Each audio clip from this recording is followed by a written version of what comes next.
ACL में डायगोनलाइज में थोड़ा सा इशू आ रहा था यार। ACL तो आसान है, ये वाला भी आसान है, इसमें कुछ नहीं करना।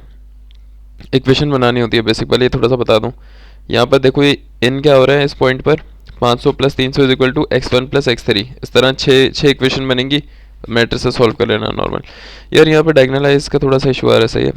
क्या करना है डायगोनलाइज में, देखो सीधे सीधे तरीका है, लंबी नहीं करूँगा, स्ट्रेट बताऊंगा। ये आपको एक मैट्रिक्स दिया हुआ है, इसको डायगोनलाइज करना है। मैट्रिक्स पकड़ो, ये मैट्रिक्स पकड़ लिया आपने। सबसे पहले रट्टा मारो determinant of lambda I minus A. इसको आइगन वेक्टर आइगन वैल्यू बोलते हैं मेरे ख्याल से। मतलब ये लेमडा की वैल्यूज निकालनी होती है भाई। 3/3 का मैट्रिक्स गिवन है तो लेमडा की वैल्यू 1 1 1 इस तरह लोगे। 4/4 है तो 1 1 1 4 आ जाएंगे। 2/2 है 1 1 आएगा। ये जो डायगनल में आ रहा है, ठीक है। तो लेमडा मल्टीप्लाई बाय आई, ये आई है, ये रहा लेमडा। लेमडा को आई से मल्टीप्लाई किया, ये लेमडा बन गया माइनस ए आपको जो मिला हुआ है। रट्टा मार लो, स्टेप यही है।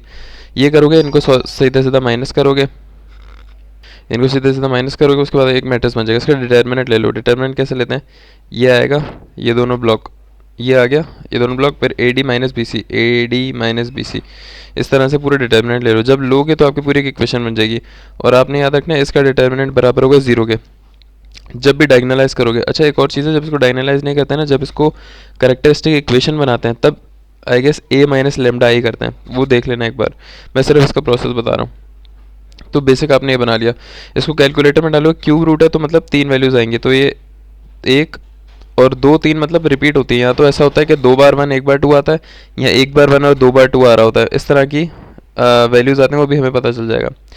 तो सबसे पहले हम क्या करेंगे, हमारा जो ये मैट्रिक्स बना था, मैट्रिक्स मोल्टीफॉर्म, हमारा जो मैट्रिक्स बना था ये वाला एंड का, लेमडा आई माइनस ए का जो के बना था ये, इसमें लेमडा की वैल्यूज पुट करेंगे। पहले 1 पुट करेंगे जो आई है, फिर 2 करेंगे। तो पहले हमने 1 पुट करी, 1 पुट करने के बाद हमारे पास ये चीज़ बन गई। सही है, सही है। अब हमने इसको एक क्लोन फॉर्म बनाना है जिस तरह हम बनाते हैं नॉर्मल। सबसे पहले हमने क्या किया भाई, हमने क्लोन फॉर्म को आपकी मर्जी जैसे ही बनाना है। आप इसको पहले इंटरचेंज कर दो, भले R2 इंटरचेंज R1, तो ये वाली रो आपके ऊपर चली जाएगी। और उसके बाद इसको मल्टीप्लाई डिवाइड कर बाय करा के R2 is equal to R2 करके आप इसको एक क्लोन फॉर्म बनाओगे। क्लोन फॉर्म का मतलब कि आपको ये 3 0 बनाना है। इतना तो आता होगा, इतना तो बेसिक पता होगा ना। रात के 12 बज रहे हैं, इतना नहीं पता तो फिर सोने का टाइम आ गया अभी। आपने बेसिक इसको एक क्लोन फॉर्म बना लिया, इस तरह से बन गया। अब आपको पता है कि एक्स भी 0 है, वाई भी 0 है, जेड भी 0 है। अगर यहाँ पर कुछ लिखा होता जैसे ये वाली टर्म है, यहाँ तो आप बोल सकते हो ना कि -5y, या सॉरी x है, -5x2 इज इक्वल टू 0। तो x2 की वैल्यू आ गई 0। नीचे क्या बोलोगे, तो जब इस तरह की पूरी लाइन 0 हो जाए ना आपकी, तो आपके तो let x3 is equal to, जो भी नीचे होगा, let x3 is equal to t। तो आपने let x3 is equal to t किया। इसी तरह तीनों इक्वेशंस में आपने इसकी वैल्यू t पुट करी, लेकिन फ़ायदा नहीं है t पुट करने का। क्यों, क्योंकि अगर ऊपर वाली इक्वेशन देखोगे तो क्या आएगा, x1 plus 0 plus 0 is equal to 0। तो x1 भी 0 है, और y में क्या होगा 0 minus 5y plus 0 is equal to 0। Is equal to 0 क्यों, क्योंकि ये सारा 0 के बराबर है। y नहीं है, सॉरी x2 है यहाँ पर। तो x2 भी 0, x1 भी 0 और x3 t के बराबर। तो ये तीनों इस तरह बन जाएंगे। अगला स्टेप आपने करना है, t को कॉमन लोगे तो इस तरह आ जाएगा। परफेक्ट है, टी इससे मल्टीप्लाई होगा 0 0, इससे मल्टीप्लाई होगा तो टी आ जाएगा वापस। तो आपने इस फॉर्म में लिखना होता है, आपका मेन एंड गोल ये होता है इसमें, ठीक है। मैंने कोई पेज स्किप कर दिया। अच्छा ये स्किप कर दिया, यहाँ से यूँ जा रहा है, शिट, सॉरी, अस्तगफुरुल्लाह। ये आपके पास बन रहा है। कोई मसला नहीं है यार, मसले की बात नहीं है। एक ही चीज़ है, मैंने बाद वाली चीज़ पहले बता दी है। तो लेट से कि आपका लेमडा 1 डालने के बाद ये बन रहा है, सही है। तो आपने क्या किया, let x3 is equal to t, क्योंकि यहाँ पर ये आ रहा है, अगर ये नहीं आता तो लेट नहीं करता हम।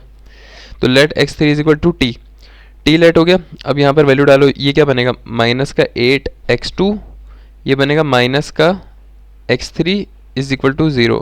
और आपको पता है x3 बराबर है टी के। ये हम क्यों कर रहे हैं, छोड़ दो यार, अभी सब छोड़ दो, रट्टा मारो, सुकून से बैठ के रट्टा मारो, सेम से सवाल आएंगे तकरीबन, दे देना। तो इसको टी गया, वो आपने लेट किया, वहाँ जाके प्लस हो गया, सॉल्व हुआ, तो x2 बराबर आ गया किसके, -1/8 टी के। और x1 आपका बराबर है 0 के। 0 क्यों बराबर है, क्योंकि यहाँ पर देखो कुछ है ही नहीं। सॉरी 0 के बराबर आप ले ही नहीं सकते, कैसे लोगे, 1 मिनट रुक जाओ। ये देखना, ये कन्फ्यूजन नहीं करना, ये गलती बिल्कुल भी नहीं करना। जब भी ऑल जीरो हो जाए ना, तो आप कर ही नहीं सकते कि x1 x2 x3 को जीरो के बराबर कर दो, आपको लाजमी लेट करना पड़ेगा।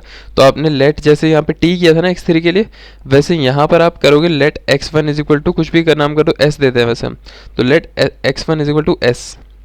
तो आपके पास क्या बनेगा, लेट क्यों किया हमने, क्योंकि यार यहाँ पे कोई है ही नहीं ना, कोई वैल्यू ही नहीं है, कुछ भी नहीं है। अगर यहाँ पर 5 भी लिखा हुआ होता ना, तो मैं बोलता कि 5x1 is equal to zero और x1 is equal to zero हो जाता, 5 वहाँ जाके डिवाइड होता। लेकिन मसला है हर चीज़ ज़ीरो है, तो है ही नहीं ना, कोई वेरिएबल ही नहीं, तो हम वेरिएबल खुद असाइन करते हैं। तो नीचे के लिए हमने टी दिया, ऊपर के लिए हमने एस दिया। इसका मतलब क्या है, इसका मतलब ये है कि जब आपने लेमडा को 1 डाला है तो 2 बार वो आ रहा है, 2 बार आपका 1 है, मतलब 1 1 2 3 रूट आने चाहिए ना, पावर 3 है इसकी, तो 3 आंसर आने चाहिए यहाँ पे, एक 2 क्यों आ रहा है, क्योंकि कैलकुलेटर में अगर आपका 2 दिखा रहा है तो इस तरह आपको अंदाज़ा हो जाए कि 2 जो है वो आपके 1 1 आ रहे हैं, एक आपका 2 आ रहा है, इस तरह कुछ होता है। तो इसी तरह आपने x1 x2 x3 लाइन से लिख के, पहले x1 आपका s के बराबर है, x2 आपका -1/8t के बराबर है, x3 इसके बराबर है। अच्छा, दोनों रूट्स को आप अलग करते हो, सही है, s वाली को अलग, t वाली को अलग, ये स्टेप भी रट्टा मारो आंखें बंद करके। इसमें क्या करना है, इसमें आपने s वाला अलग करना है, t वाला अलग करना है। क्यों क्यों अलग करना है, क्योंकि आपकी दो अलग अलग रूट्स हैं, एक बार 1 डालोगे एक बार 1 डालोगे, दोनों अलग अलग रूट्स हैं। तो इनको हम अलग कैसे लिखेंगे कि सबसे पहले आप s वाला अगर अलग लिख दो, ये देखो ये s वाला है, इसको आपने अलग लिख दिया यूँ करके, यूँ बाहर लिया, मतलब ये वाली टर्म आपने सिर्फ अलग लिख दी। अब आप इसको अंदर मल्टीप्लाई कराओगे, क्या बनेगा, s इंटू ज़ीरो और ज़ीरो, और अगर आप ऐड कराओगे ये चीज़ इसमें, तो ये वापस यही बन जाएगी, सही है, इन दोनों चीज़ों को ऐड कराओगे तो ये वापस यही बन जाएगी। तो इसको ब्रेक करके लिखने का फ़ायदा पता है क्या है, क्योंकि जब आपको ना एंड में एक वेक्टर एक बनाना होता है मैट्रिक्स p, उस p में आप क्या लिखते हो, क्योंकि हमारी डायगोनलाइज की अक्सर वैल्यूज़ में 3 वैल्यूज़ आ रही हैं, मतलब एक हमारे पास ये जो x1 x2 x3 के ना 3 कॉलम्स आते हैं। सबसे पहला तो आपके पास जैसे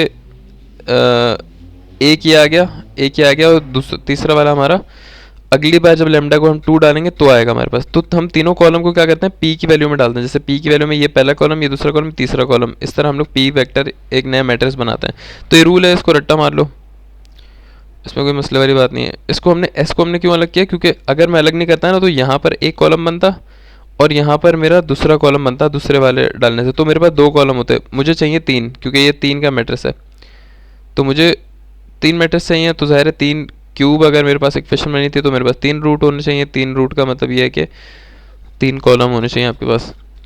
तो इस तरह आपके जो दोनों कॉलम थे वो एक में सबमर्ज आंसर आया था आपके पास, एस और टी वाले, आपने एस वाला अलग किया, टी वाला अलग किया, एस को बाहर लिया, टी को बाहर लिया, अगर आप इन दोनों को ऐड मल्टीप्लाई करते हो सेम आंसर आएगा। इसी तरह आप लेमडा को 2 डाला, यहाँ पर आपकी जो वैल्यू थी लेमडा ई माइनस ए में, इसमें आपने लेमडा को 2 डाला, 2 डालने के बाद आपने सॉल्व किया, वही R2 माइनस आती है, एक लॉन फॉर्म बना ली, इंटरचेंज कर लिया, जो करने करो आपकी मर्ज़ी है, रट्टा मार ही लो अब तो, अब अगर टाइम नहीं है तो, वरना इसमें कॉन्सेप्ट भी आराम से हो जाता है। इसी तरह देखो एंड वाली रो पूरी जीरो है, तो यहाँ पे x3 is equal to T कर दिया, जबकि दूसरी वाली रो में एक है माइनस का 5x2 is equal to zero, is equal to zero क्यों, क्योंकि ये सारे इज इक्वल टू ज़ीरो है, ये रूल है याद रखना डायगोनलाइज करने का। तो x2 आपका 0 आ गया, इसी तरह यहाँ पर वैल्यू डालो, ये 0 आ गया, ये 0 आ गया, और 1x1 इज इक्वल टू 0, तो x1 0 के बराबर आ गया, सिंपल आपका ये बन गया। यहाँ पे टी बाहर लिया, ये बाहर आ गया। इस तरह अब आपने जो तीनों कॉलम थे, ये देखो 0 0 1 0 0 1 एज इट इज़ आ गया, और इसके आपके 2 कॉलम बने हुए थे, एक ये वाला था एक ये वाला था, 1 0 0 और 1 8 वाला। तो पी का जो मैट्रिक्स बना है 1 0 0 1 8, ओके परफेक्ट है, ये बन गया। ये बनने के बाद आपने क्या करना है, आपको ना डायगोनलाइज की ये इक्वेशन होती है, थोड़ी सी गलत लिखी हुई है, क्योंकि असली इक्वेशन होती है D is equal to P inverse multiply by A multiply by P. इससे क्या फ़र्क पड़ेगा, क्योंकि मुझे एक बात बताओ logically, P inverse multiply by P तो 1 ही हो जाएगा ना, मतलब पी डिवाइड बाय पी तो 0 हो जाएगा, 1 हो जाएगा। तो इस तरह इसका मेथड बिल्कुल याद रखना, ये नहीं याद करना, P inverse multiply by A multiply P, इसको एक बार देख भी लेना, कंफर्म कर लेना, मैं सही बोलना नहीं, सही, P inverse multiply by A multiply P, तो इससे फ़र्क पड़ेगा। अगर आप कैलकुलेटर में आपने ये डाल दिया ना, गए आप, सही है। तो इसी तरह अब आपके पास ये पी आ गया। इन्वर्स कैसे निकालते हैं, इन्वर्स निकालते हैं, ये जो मैट्रिक्स है ना इसका एडजॉइंट डिवाइड बाय डिटर्मिनेंट, ये 1-2 पेज की वर्किंग होती है, ये कैलकुलेटर से एक स्टेप में हो जाती है। मैं ना वीडियो का लिंक जो है वो नीचे डाल दूंगा डिस्क्रिप्शन में, वहाँ से डायरेक्ट देख लेना कि ये कहाँ से सॉल्व करना है, कैलकुलेटर से कैसे करेंगे। पी का इन्वर्स निकालोगे कैलकुलेटर से, सही है, और ये ए मैट्रिक्स आपको शुरू में गिवन था सवाल में, ये वाला, तो बस आपने बस मल्टीप्लिकेशन कैसे करवानी ये भी कैलकुलेटर से करवा लेना। मोस्ट प्रोबेबली इसका भी लिंक मैं नीचे दे दूंगा, नहीं तो देख लेना कि डायगनलाइज करते हुए कैलकुलेटर से कैसे मल्टीप्लिकेशन कराते हैं। तो बस तरह बस आपने आंसर आ गया आपका। अब क्या है आपका आंसर डायगनलाइज, डायगनल निकला है डायगनल से डायगनलाइज। तो आपका जो आंसर है ना वो डायगनल आना चाहिए, मतलब 1 2 3 0 0 0 0 0 0 ये आंसर आना चाहिए आपका। तो आपका है कि डायगनलाइजेबल है, सही है। अगर आपका आंसर ऐसा नहीं आता तो ये डायगनलाइजेबल नॉट है, नहीं है डायगनलाइजेबल, ठीक है। मतलब अगर आपका आंसर कुछ भी डायगनल में आ जाए, जैसे आपका आंसर आ जाए कि 3 8 7 ये डायगनल आ गया, और ये 0 0 मतलब अगर यहाँ पर 3 8 7 यहाँ पर 0 0 0 0 0 0 ये पॉइंट्स में भी आ जाए लेकिन डायगनल में आना चाहिए, बाकी सब जीरो, तो ये डायगनलाइजेबल है, वरना डायगनलाइजेबल नहीं है। तो बस ये इतना सा सवाल है, आसान सीन है इसमें। डिस्क्रिप्शन देख लेना एक बार।